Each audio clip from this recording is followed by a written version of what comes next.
آگے تو ان کے پاس کوئی روڈ میپ ہی نہیں ہے. ہم اگر تو چلے اگر یہ بڑا اچھا انہوں نے ہماری معیشت کو سنبھالا ہوتا تو ہم آرام سے ان کے ساتھ کہتے چلے ٹھیک ہے اپنا ٹائم پورا کر لیں. لیکن ملک تو نیچے جا رہا ہے, ہر چیز نیچے جا رہی ہے ملک میں, اور مجھے خوف ہے کہ یہ ڈیفالٹ کی طرف جا رہا ہے. یعنی ابھی بھی ہم ہماری ایلسیز پیمنٹ نہیں کر رہے ہیں, ابھی بھی ہم پیسے جو باہر کے ہمارے جو اپنے لائبلٹیز ہیں ابھی تک ہم اب وہ بھی پیسے نہیں دے رہے. تو سوال یہ ہے کہ ان کے پاس کیا روڈ میپ ہے؟ کوئی روڈ میپ نہیں ہے.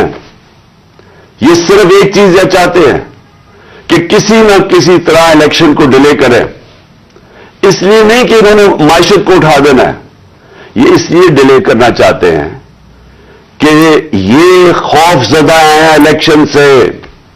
ان کو ڈر لگا ہوا ہے کہ جب بھی الیکشن ہوں گے انہوں نے ہار جانا ہے, تو اپنے آپ کو بچانے کے لیے یہ ملک کو تباہ کر رہے ہیں. کیونکہ انہوں نے الیکشن میں ہار جانا ہے اس لیے یہ الیکشن نہیں کر رہے اور یہ الیکشن ڈیلے کریں گے. اور میں یہ سمجھتا ہوں کہ یہ اکتوبر میں بھی نہیں الیکشن کروائیں گے. کوئی نہ کوئی الیکشن کمیشن ان کا ساتھ ملا ہوا ہے, ایک بڑا بددیانتدار آدمی ہے وہ ان کے ساتھ ملا ہوا ہے, اور وہ ان کو طریقے سے بتائے گا کہ کیسے الیکشن ڈیلے کیا جا سکتا ہے.